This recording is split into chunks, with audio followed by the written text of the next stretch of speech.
नमस्कार, मैं तृप्ति Bhatnagar, energy healer एवं कोच। स्वागत करती हूँ आपका अपने शो हर दिन कुछ कहता है में जानने के लिए सितंबर 14 का खास पाठ। हिंदी भाषा भारत की सांस्कृतिक और भाषाई धरोहर का महत्वपूर्ण हिस्सा और दुनिया की प्रमुख भाषाओं में से एक है। पूरे विश्व में हिंदी तीसरी सबसे अधिक बोली जाने वाली भाषा है और भारत में 70% से ज्यादा लोग हिंदी बोलते हैं। इसलिए 10 जनवरी को विश्व हिंदी दिवस और 14 सितंबर को भारत में हिंदी दिवस मनाया जाता है। भारत में 22 भाषाएं और उसकी 72,507 लिपि हैं।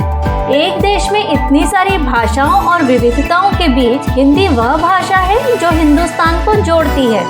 भारत में हिंदी दिवस मनाने की शुरुआत आजादी के बाद हुई। हालांकि इस दिन की नींव स्वतंत्रता दिवस के पहले 1946 में रख दी गई थी। 14 सितंबर 1949 को संविधान सभा ने यह निर्णय लिया कि हिंदी केंद्र सरकार की आधिकारिक और राजभाषा होगी और लिपि देवनागरी होगी।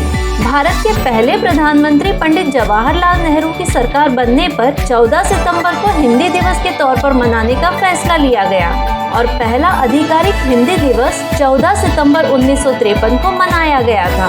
और अंत में, क्या आप जानते हैं, हिंदी की पहली कविता प्रख्यात कवि अमीर खुसरो ने लिखी थी और हिंदी भाषा के इतिहास पर पुस्तक लिखने वाला पहला लेखक भारतीय नहीं था, बल्कि एक फ्रांसीसी लेखक ग्रासिम द टाइज़े था।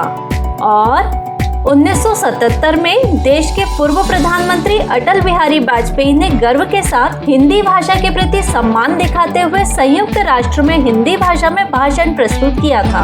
और ऑक्सफोर्ड डिक्शनरी में अच्छा और सूर्य नमस्कार जैसे कई हिंदी शब्दों को शामिल किया गया है।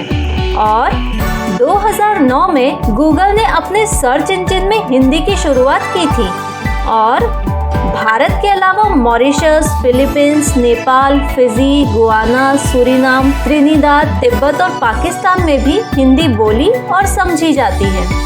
इसके अलावा दुनिया की 5 टॉप यूनिवर्सिटी में हिंदी पढ़ाई भी जाती है, जैसे वॉशिंगटन यूनिवर्सिटी में हिंदी भाषा में BA, MA और PhD के कोर्स कराए जाते हैं।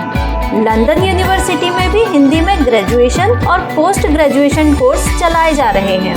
शिकागो यूनिवर्सिटी में हिंदी में 1 साल, 2 साल, 3 साल और 4 साल का कोर्स तथा हिंदी साहित्य और कल्चर पर आधारित एडवांस कोर्स भी कराए जाते हैं। और कार्नेल यूनिवर्सिटी में हिंदी भाषा में 3 कोर्स चलाए जा रहे हैं। और टोक्यो यूनिवर्सिटी में 1909 से हिंदी पढ़ाई जा रही है। जापान में हिंदी को लोकप्रिय करने में आकियो हागा ने अहम भूमिका निभाई है।